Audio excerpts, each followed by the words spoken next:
સુરેશભાઈ ચૌહાણ છે। હું શિહોર શહેરનો એક જાગૃત નાગરિક છું। અખિલ ભારતીય યુવા કોળી સમાજમાં ભાવનગર જિલ્લાનો યુવા મહામંત્રી છું। ગતરોજ અમારે શિહોરમાં નગરપાલિકા દ્વારા જે પાણી વિતરણ કરવાનો એક વારો હતો અને હું પણ ઘરે હતો। તે વખતે શિહોર નગરપાલિકા દ્વારા જે પાણી વિતરણ કરવા આવ્યું તે એકદમ દૂષિત પાણી હતું અને પાણીમાં મરી ગયેલીને જીવતી જીવાતીઓ આંટા મારતી હતી।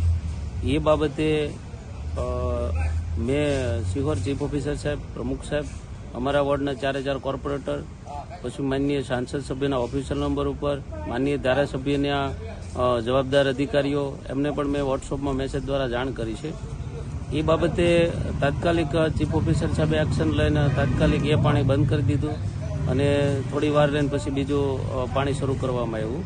ત્યાર પછી જવાબદાર સુપરવાઇઝર મારા ઘરે ખુદના ઘરે આવ્યા હતા। ઘરે આવીને એમને પાણી ચેક કર્યું કે પાણીમાં કોઈ ફેરફાર થયો છે કે કેમ, એટલે જોવાનું એ હતું પાણીમાં ખરેખર ફેરફાર થઈ ગયો હતો। તો હવે આ પ્રશ્ન બાબતે એટલું જાણવા અને જોવાનું રહ્યું કે પહેલાં અમને દૂષિત પાણી કેમ આપવામાં આવ્યું અને પછી પાણી એવું તો પાણી ક્યાંથી આવ્યું કે પાણી શુદ્ધ થઈ ગયું।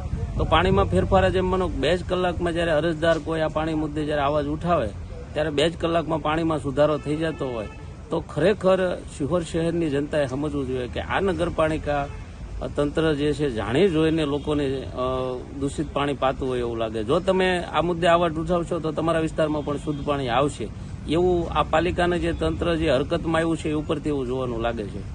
એટલે આ દૂષિત પાણીનો જે મુદ્દો છે ગંભીર, જે ખરેખર જે આ પાલિકાની તંત્રની બેદરકારી છે, આ મુદ્દે દરેક લોકોએ અવાજ ઉઠાવવો જોઈએ અને હું પણ આ મુદ્દે લડવાનો છું। જય હિન્દ, જય ભારત, જય સંવિધાન।